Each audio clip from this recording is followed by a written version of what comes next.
Você vai assistir um vídeo agora que é uma ferramenta pedagógica que a coordenação do Projovem Urbano está disponibilizando para enriquecer o seu processo de aprendizagem.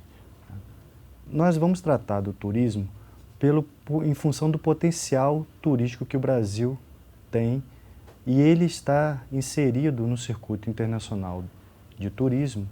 E para você ter uma ideia, em 2007, segundo os dados da Organização Mundial do Turismo, foram registrados 908 milhões chegadas de turistas estrangeiros de um país para um outro.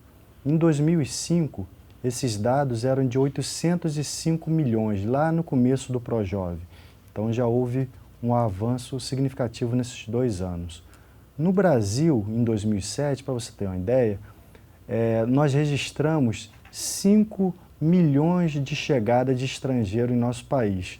Isso significa que nós temos ainda um espaço muito grande para ser explorado no circuito internacional. Você, como um profissional que vai estar atuando no campo de turismo, tem que ter clareza da responsabilidade que você vai estar se deparando ao lidar com patrimônio natural e edificado muito rico presente em nosso país.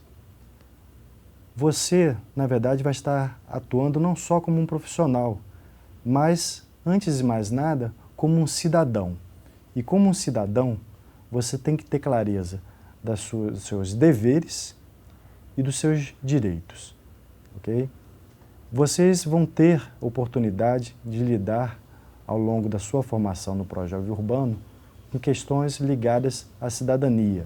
Fique muito atento a tais questões, porque elas dizem respeito à sua atuação como um profissional de turismo.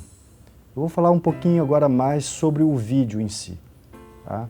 Esse vídeo ele vai tratar do arco de turismo e hospitalidade e das 4 ocupações que estão abordadas nesse material, que é organizador de eventos, recepcionista de hotéis, cumim e monitor de turismo local.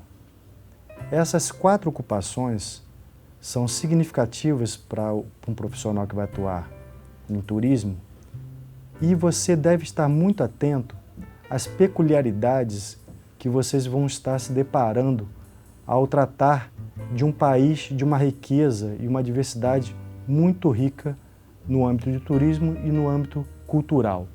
Então, portanto, quando você lidar com uma ocupação, deve estar atento de que ela não deve ser tratada da mesma maneira, por exemplo, no Rio de Janeiro, como no estado do Pará. Existem diferenças e peculiaridades que vocês devem estar muito atentos.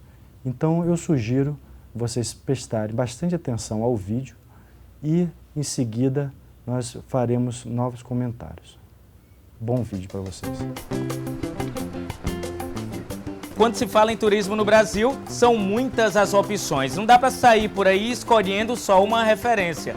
Tem gente que prefere o calor de Salvador, outros o friozinho de Campos de Jordão. Eu, particularmente, prefiro esse contato direto com o povo, com a cidade, com esse caldo da nossa cultura. Agora, isso pouco importa. O que não se pode negar é a vocação do nosso país para a atividade turística. Ô, táxi!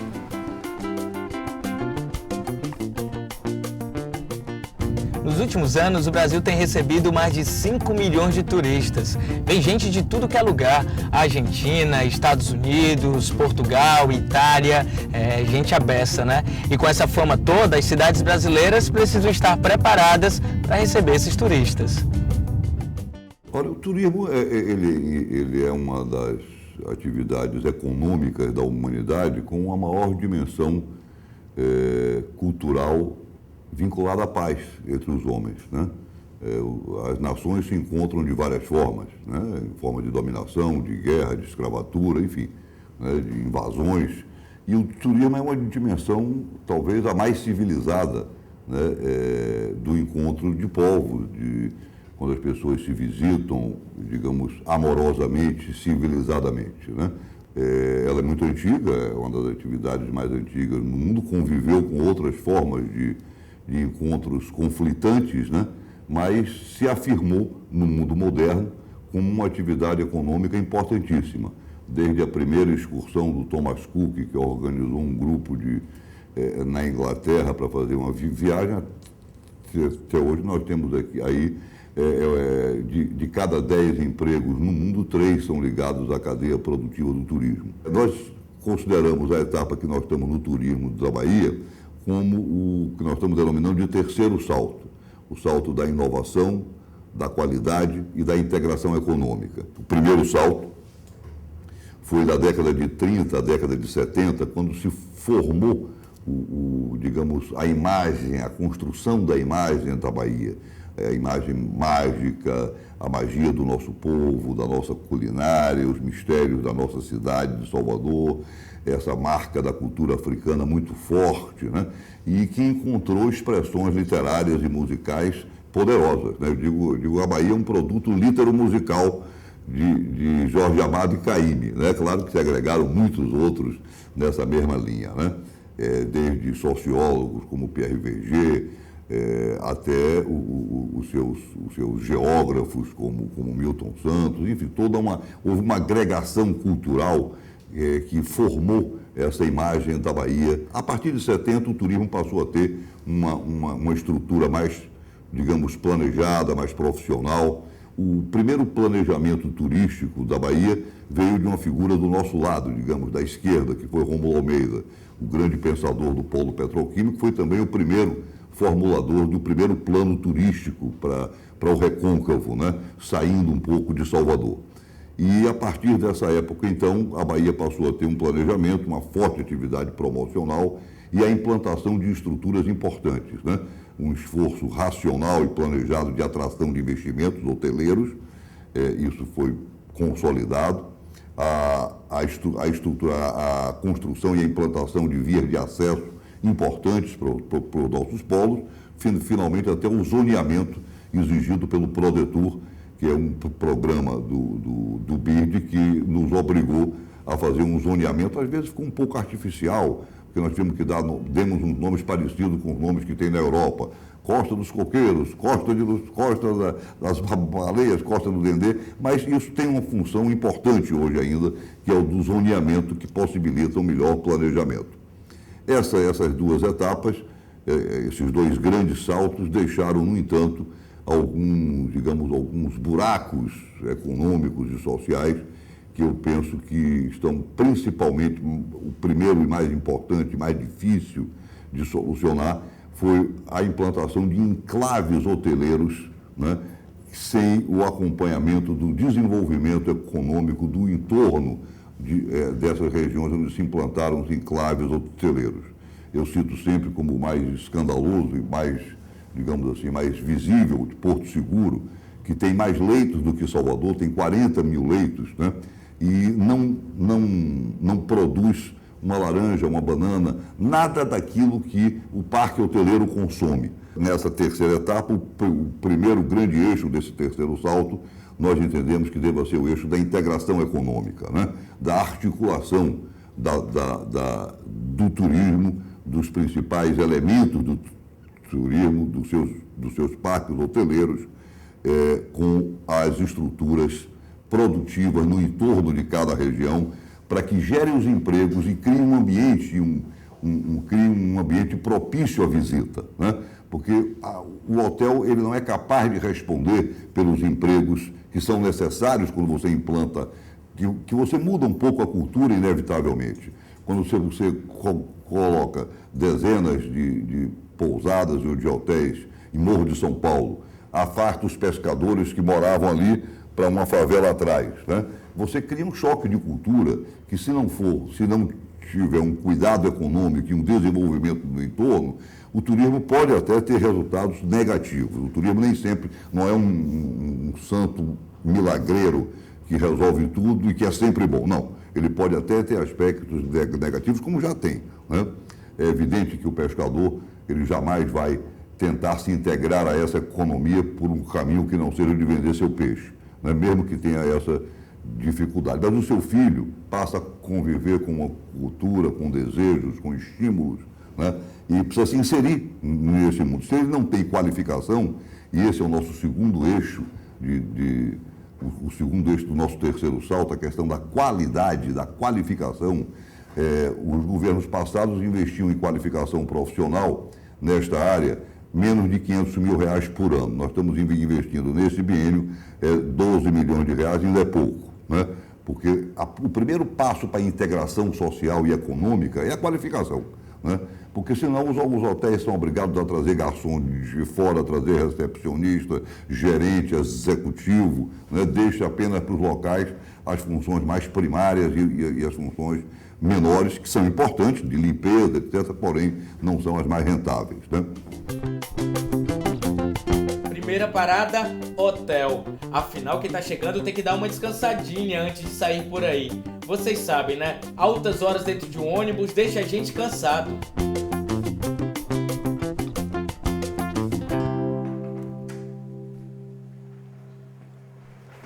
Mas é jogo rápido, é só deixar as malas aqui, tomar um banhozinho. Bom dia. Bom dia. Seja bem-vindo. Obrigado. Por favor, preencha essa ficha aqui para mim. Vocês estão sabendo que a hotelaria é um dos serviços mais importantes dentro da cadeia produtiva do turismo devido ao número de empregos gerados? E o recepcionista de hotel, ela aqui, é a peça fundamental na relação entre o hóspede e o hotel. E pensa que é fácil trabalhar como recepcionista? A rotina de um recepcionista de hotel seria acompanhar o hóspede durante sua estada em nossa pousada. Desde a entrada, que seria o check-in, até o check-out, que seria a saída, informando o que a pousada, os serviços que a pousada possui, oferecendo, e as atividades turísticas da cidade. Faz parte da rotina de um recepcionista a passagem de turno. Nós trabalhamos com escalas, então, no caso, na passagem de turno, o outro recepcionista tem que saber o que está acontecendo na pousada. Quantos check-ins ainda para fazer, no caso, hóspedes para chegarem. Se for grupo também especial, que é um check-in diferente, um pouco diferente. E para isso nós usamos um livro de registro, que é muito importante o recepcionista que chega, lê o livro, porque às vezes tem recados importantes também que vai acontecer durante o seu período, o seu turno de trabalho. Uma dica importante para vocês que querem seguir nessa carreira, que é uma carreira maravilhosa, é falar um segundo idioma, no caso o inglês, que é uma língua universal, que pessoas de várias partes do mundo falam. E uma coisa muito importante é atender o que o hóspede deseja e superar a expectativa dele. É muito gratificante ver o retorno desse hóspede relatando a sua estada, como foi maravilhosa, até mesmo escrevendo no nosso livro de recados, mandando um e-mail elogiando, que teve uma estadia maravilhosa. O contato com o hóspede vindo de várias partes do nosso país e do mundo nos proporciona um acesso a várias culturas, agregando valores e experiência como profissionais e como indivíduos. Isso tudo acontece dentro do nosso ambiente de trabalho.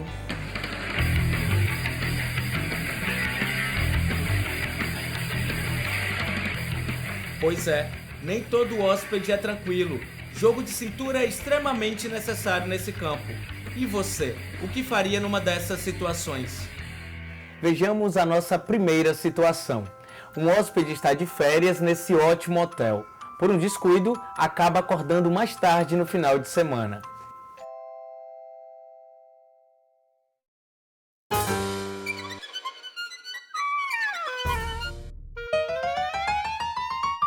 Disposto a tomar o seu café da manhã, o hóspede resolve descer até a área de restaurante.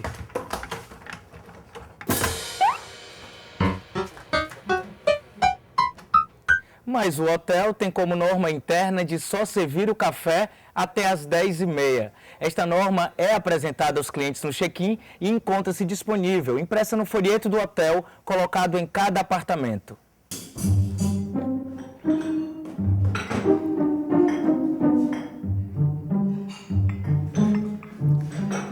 O hóspede, ao perceber que não poderia tomar café da manhã no hotel, ficou muito irritado e foi reclamar. Alegou que pagou por aquele serviço e pediu que fechasse a sua conta. O que você faria nesta situação? Quando o hóspede viesse, à recepção, primeiro escutar com calma tudo que ele tem para falar. Depois informar ele que infelizmente ele perdeu mesmo o horário do café por algum motivo. E o melhor que a gente poderia fazer era tentar falar com o restaurante, com alguém responsável pelo café da manhã, para tentar encaminhar ao apartamento dele um café da manhã excepcional para o caso dele, para ele tomar o café e ficar satisfeito no final.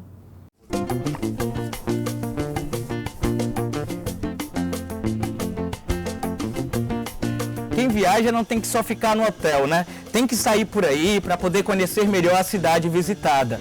E quem melhor para nos ajudar a descobrir outras regiões do que os guias turísticos locais? O nosso guia, por exemplo, ele ainda é um monitor, mas nasceu e foi criado aqui e conhece como ninguém o lugar onde vive. Também procura pesquisar em livros, conversar com os moradores mais antigos para saber tudo sobre a história do local e informar melhor os turistas.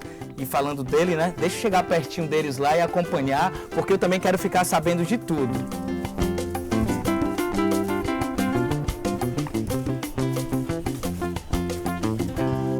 Uma das atividades do guia de turismo, do profissional da área, na realidade, é conhecer a programação de um determinado cliente, seja individual ou grupo, num determinado destino. Tá? Ele precisa fazer um checklist, que seria verificar todo o programa, o conteúdo desse programa, como city tour, acompanhamento em um restaurante, que a gente poderia considerar isso como uma anfitrionagem. Para ser um bom guia de turismo, você precisa, além de conhecer a cultura local, regional, e também de preferência que tem uma base da cultura do país, você precisa se profissionalizar, de certa forma, pelo menos ter uma base de outros idiomas, porque você vai estar lidando com turismo e aí você também está sujeito a conhecer diferentes culturas. Os guias eles devem ser credenciados pela Embratur, bem como as agências também devem ter essa permissão, essa autorização para executar um serviço de qualidade. Para ter sucesso profissional, o guia ele precisa estar bem relacionado com o trade local, com os equipamentos turísticos, que são os bares, restaurantes, similares aos hotéis, e a própria relação com os companheiros de serviços dos outros guias, para poder daí ele começar a facilitar a vida dele quando ele vai executar uma determinada tarefa, onde ele vai prestar um serviço para um determinado turista. Nos períodos de sazonalidades, alta e baixa temporada, o serviço do guia ele pode ser de maneira mais fácil ou não. Em determinados locais, como bares, restaurantes e similares, ele pode ter, na baixa temporada, um serviço de maior qualidade, e na alta temporada isso já dificulta um pouco. No nosso governo, nós implantamos 4 novos produtos. Parece que é pouca coisa, mas vai precisar de muito tempo para se consolidar ainda.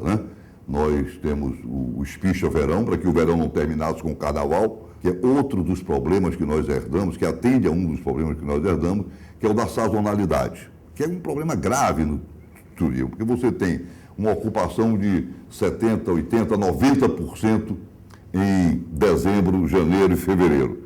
Isso em junho cai para 28%. O que é que acontece? O hotel despede, deixa de comprar, as pequenas empresas de média têm dificuldade de entrar no mercado, porque só as grandes conseguem trabalhar com esse grau de manejo da sazonalidade. Então, nós introduzimos novos produtos exatamente para equilibrar essa sazonalidade. O enoturismo, que estamos desenvolvendo em conjunto com Pernambuco, na região do São Francisco, que atende a um outro objetivo do governo, que é a interiorização, e que atende também àquilo que eu me referi antes, da integração. Este produto já nasce como uma produção associada ao turismo. E todos sabem que os vinhos divulgam tanto a França, o Chile e a Argentina, quanto os seus cartões postais. E nós temos nós tínhamos um problema gravíssimo no mês de junho, que é onde os hotéis têm a sua ocupação mais baixa, convivendo com a maior festa regional do Brasil, em função do São João, que ativa duas linhas produtivas. No São João se vende mais tênis do que no Carnaval, se vende mais cerveja do que no Carnaval, se vende mais refrigerante que no Carnaval, se vende mais tecidos do que no Natal, no São João, e você tem uma outra cadeia produtiva fundamental, que é a da agricultura familiar, do amendoim, do licor, de tudo aquilo que compõe a mesa do São João, que é uma gastronomia riquíssima.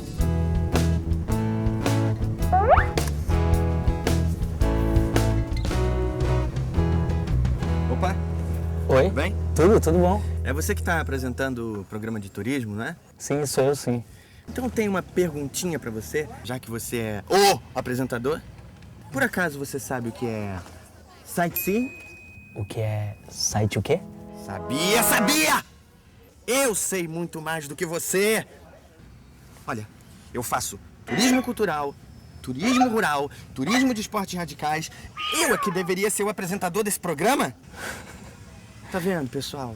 Como é que vocês assistem um programa com esse inexperiente curioso? Qual é, cara? Tá maluco? Ué, todo mundo sabe o que é sightseeing. Como é que você, o apresentador, não sabe? Todo mundo sabe? Você tem certeza que todo mundo sabe o que é sightseeing? Então tá, roda aí. Sightseeing. Um site de cinema, seria? Tem alguma coisa a ver com computação, alguma coisa assim? Não sei. Olha, se tem a ver com comércio, eu acho que é alguma coisa boa, do tipo assim, sei lá, Sightseeing. Parada de comer, né? Nem todo mundo sabe. Mas o importante é que você não sabe. É verdade, eu não sei de tudo não, mas eu bem sei quem pode me ajudar a responder. Quem? O professor Horas, que também é autor do guia de estudos. Ô professor, dá uma mãozinha aí, cara. Afinal, o que é sightseeing? Pessoal, sightseeing é um termo em inglês que significa nada mais do que um passeio num destino turístico durante o dia em veículos apropriados, com previsão de desembarques em alguns pontos turísticos da região. Análogo ao sightseeing, a gente pode encontrar o Tour by Night, que é parecido, né, mas realizado durante a noite, em que nós podemos conhecer restaurantes, casas de espetáculos durante a noite. Um pouco próximo dessa ideia, existe o City Tour, que é um passeio também que, em geral, é feito durante o dia, mas sem previsões de desembarque nos locais, nos atrativos turísticos.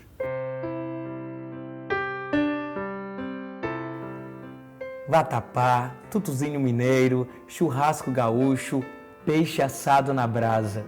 Cada canto desse país tem a sua especialidade culinária e nada melhor do que provar as iguarias que cada cidade visitada tem a nos oferecer. Ainda mais depois de tanto caminhar fazendo esse tal de sightseeing por aí.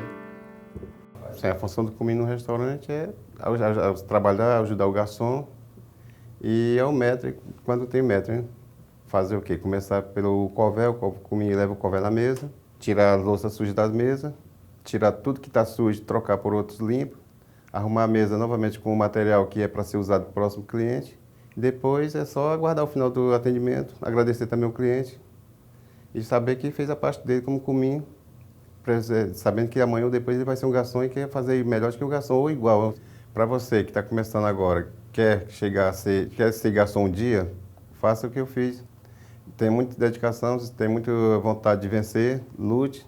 Faça bonito, aprenda veja o que os outros fazem e procure fazer o melhor, você vai conseguir. muito simples, é só vontade, ter vontade, força de vontade e fazer o que gosta. Que eu acho que eu vejo que vale a pena. Aqui nós vamos fazer a apresentação de uma mesa amplas.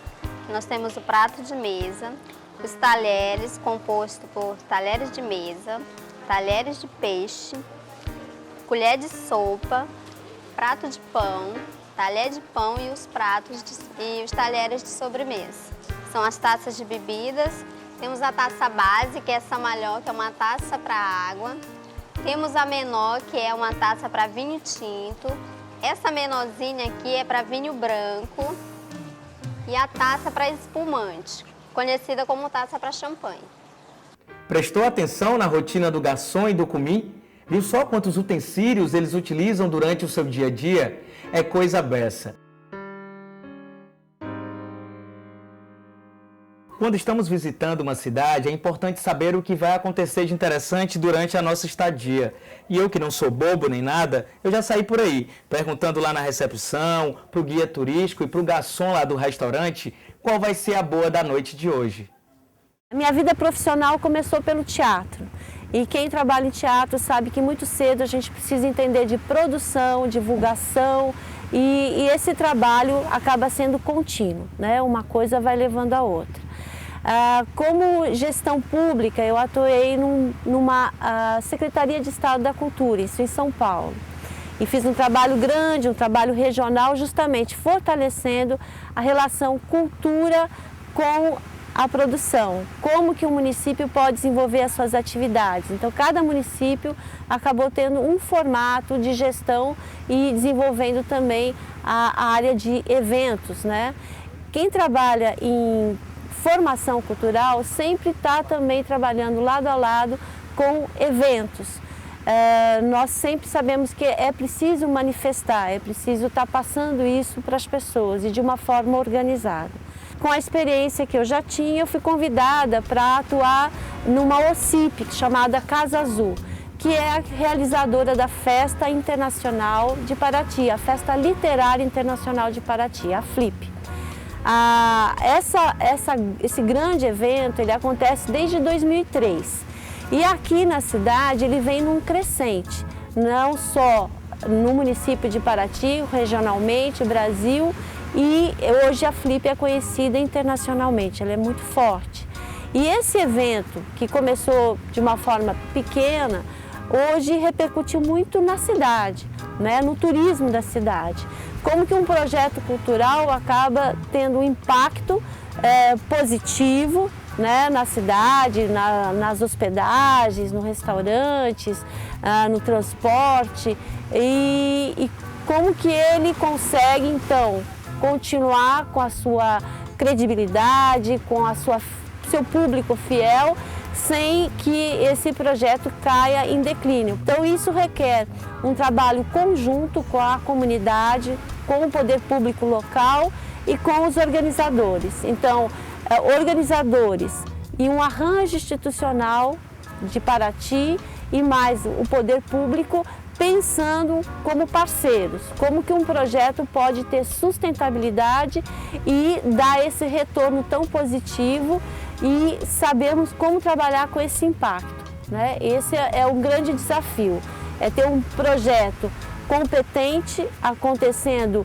anualmente sem que ele caia em declínio e não venha corresponder com o que as pessoas procuram nele, né? Que é um trabalho de extrema qualidade. E o que eu posso dizer para vocês que independente do setor, né, do evento, da produção, o importante é ser inteiro naquilo que se pretende ser, né? Então, se você for trabalhar na área de produção, que tem vários itens, é trabalhar inteiramente para que aquilo tenha qualidade, para que aquilo tenha competência e nunca ser um trabalho isolado, porque um trabalho isolado ele tende a definhar, a morrer mesmo, né? E o que a gente quer é que os trabalhos cresçam e tenham sustentabilidade.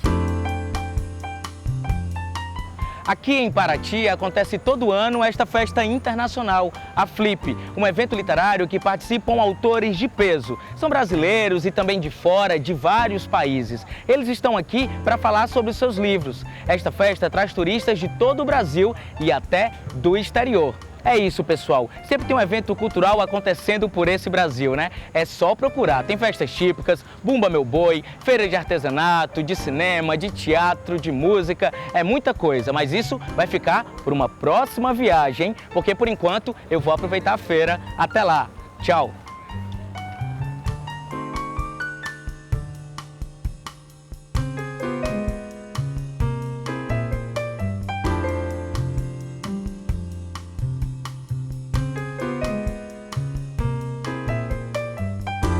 Vocês acabaram de assistir o vídeo e já podem ter uma ideia, uma reflexão sobre a riqueza de informações e de detalhes apresentadas para cada ocupação abordada no vídeo. Bem, eu vou fazer uma sugestão a vocês. Fiquem atentos à questão da relação que existe entre os profissionais do turismo. Nesse caso, entre as 4 ocupações e na relação de cada profissional com o próprio turista. Essa relação é uma relação que deve estar pautada por uma conduta ética e ela deve ser exercitada através do diálogo para enriquecer o seu aprendizado, ok? Uma outra questão que eu quero chamar a atenção é a necessidade e a importância de você estar sempre informado sobre o universo do turismo e sobre o mundo do trabalho. Tanto esse universo quanto esse mundo do trabalho, ele vive em constante transformação. Isso exige de você uma necessidade de estar sempre se informando para que você consiga ter, digamos, o máximo de segurança na atuação como profissional de turismo. Por fim, eu vou dar uma dica para vocês. Visitem 2 sites que são de extrema importância para o profissional de turismo. Um deles é o do Instituto Virtual de Turismo, IVT, cujo endereço é www.ivyt-rj.net. E o segundo site é o do Ministério do Turismo, cujo endereço é www.turismo.gov.br. Por fim, eu quero desejar a vocês um bom trabalho e uma boa viagem. Obrigado.